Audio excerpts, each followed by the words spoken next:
Hi అండి. Welcome to my channel.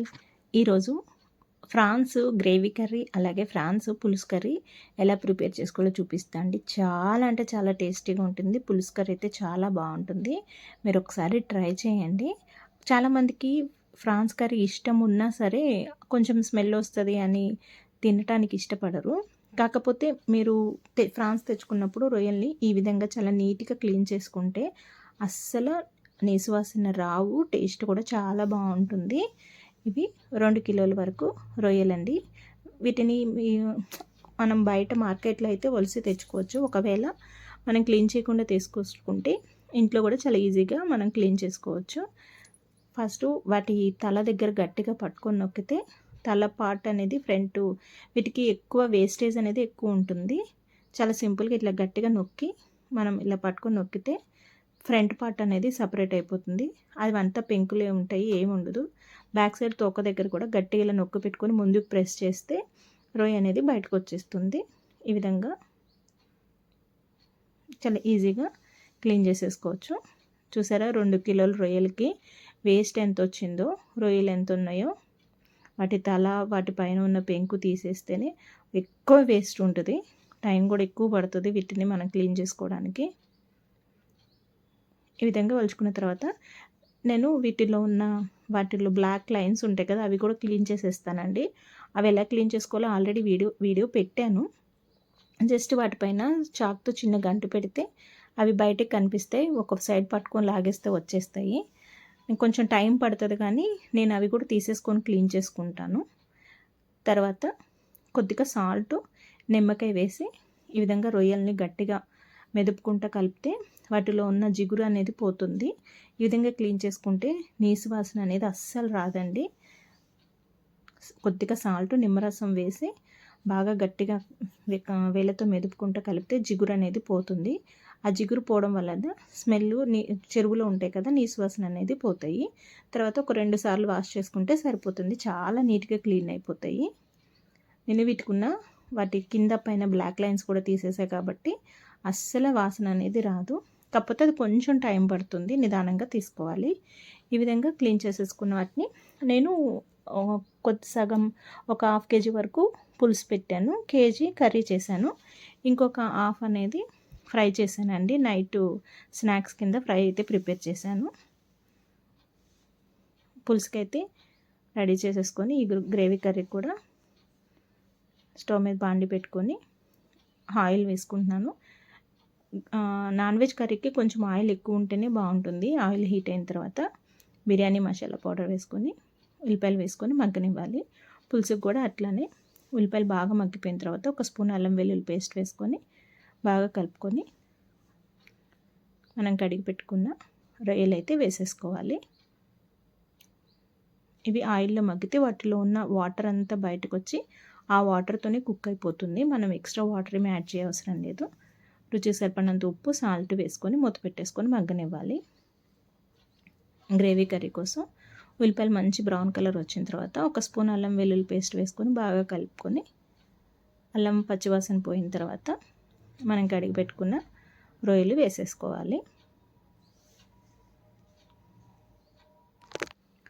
మనం ఎప్పుడన్నా ఎక్కువ రొయ్యలు తెచ్చుకున్నప్పుడు వీటిని ఇప్పుడు వండుకోవట్లేదు, కొంచెం స్టోర్ చేసుకోవాలనుకున్నప్పుడు వాటిని కడిగిన తర్వాత కొద్దిగా పసుపు, సాల్ట్ వేసుకొని డైరెక్ట్ మనం స్టవ్ మీద పెట్టేసుకొని సిమ్లో పెట్టుకుంటే దాంట్లో ఉన్న వాటర్ అంతా బయటకు వచ్చేసి మళ్ళీ వాటర్ అంతా ఇంకిపోయి దగ్గరికి వచ్చేస్తాయి.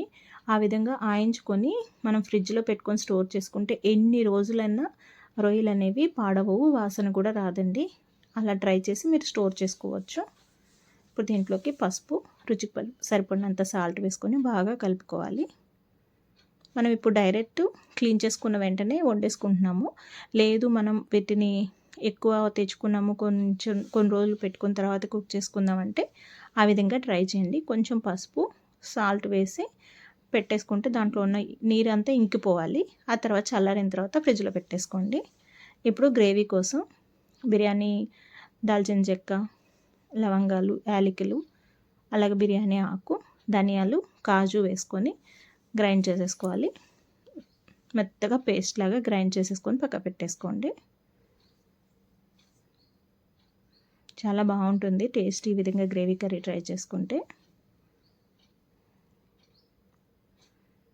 పులుసుకి ముక్కలు చక్కగా మగ్గిపోయినాయి, వాటిలో ఉన్న వాటర్తోనే మగ్గిపోయినాయి చూడండి.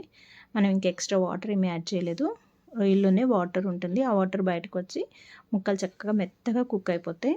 ఇప్పుడు కారం యాడ్ చేసేస్తున్నా. ఒక 3 స్పూన్ల కారం అయితే వేసుకున్నాను. మీరు ఎప్పుడు రొయ్యలు పులుసు పెట్టుకోకపోతే ఒకసారి పెట్టుకొని చూడండి. కాకపోతే చింతపండు పులుపు అనేది ఎక్కువ కాకుండా తక్కువ కాకుండా చక్కగా పెట్టుకొని చూడండి. టేస్ట్ అయితే చాలా చాలా బాగుంటుంది. గ్రేవీకి కూడా ముక్కలు మగ్గిపోయినాయి, చక్కగా కుక్ అయిపోయినాయి. ఇప్పుడు దీంట్లోకి కారం యాడ్ చేసేస్తున్నా.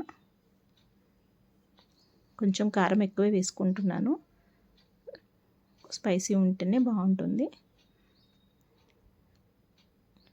ముక్కలు మగ్గిపోయిన తర్వాత మనం ఆల్రెడీ మసాలా పేస్ట్ చేసి ఉంచుకున్నాం కదా, ఆ పేస్ట్ని యాడ్ చేసేస్తున్నా. ఈ గ్రేవీ వేసుకొని బాగా కలుపుకొని కొద్దిసేపు అయితే మూత పెట్టుకొని కుక్ చేసుకుంటే వాటిలో ఉన్న మసాలా మొత్తం ముక్కలకు కూడా పడుతుంది.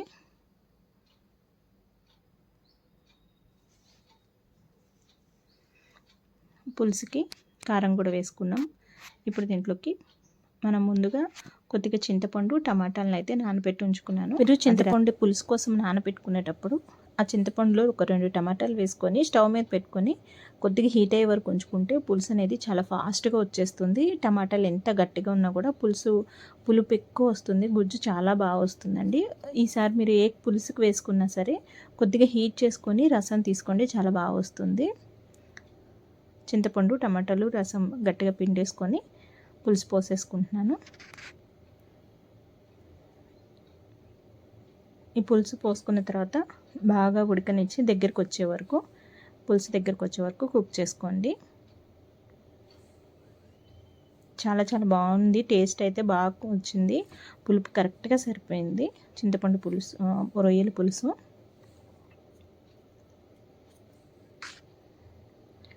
బాగా దగ్గరికి కుక్ అయిపోయిన తర్వాత ఒక స్పూను గరం మసాలా పౌడర్, ఒక స్పూన్ ధనియాల పొడి వేసుకొని లాస్ట్ అండ్ ఫైనల్గా కొత్తిమీర వేసుకొని స్టవ్ ఆఫ్ చేసుకోవడమే, అంతే.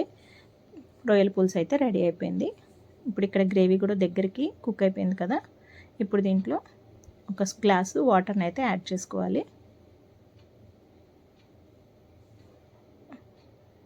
ఆల్రెడీ మిక్సీ పట్టుకున్న గిన్నెలో కొద్దిగా వాటర్ వేసుకొని పోసేసుకుంటున్నా. ఈ గ్రేవీ కూడా కొంచెం దగ్గరికి వచ్చే వరకు కుక్ చేసుకొని కొత్తిమీర చల్లుకొని స్టవ్ ఆఫ్ చేసుకొని సర్వ్ చేసుకుంటే చాలా చాలా బాగుంటుంది. అది రోటీకైనా రైస్కైనా దేనికైనా బాగుంటుంది. మీరు తప్పకుండా ట్రై చేయండి. ఫ్రాన్స్ పులుసు కర్రీ అలాగే గ్రేవీ కర్రీ. ఫ్రాన్స్ ఫ్రై చేశానండి, కానీ వీడియో తీయటం కుదరలేదు. చాలా అంటే చాలా బాగా కుదిరింది, టేస్ట్ చాలా బాగుంది. నెక్స్ట్ టైం ప్రిపేర్ చేసినప్పుడు ఖచ్చితంగా వీడియో తీసి అది కూడా అప్లోడ్ చేస్తాను, ఫ్రాన్స్ ఫ్రై రెసిపీ కూడా. నా వీడియోస్ కనుక మీకు నచ్చితే please like, share, subscribe my channel. Thanks for watching.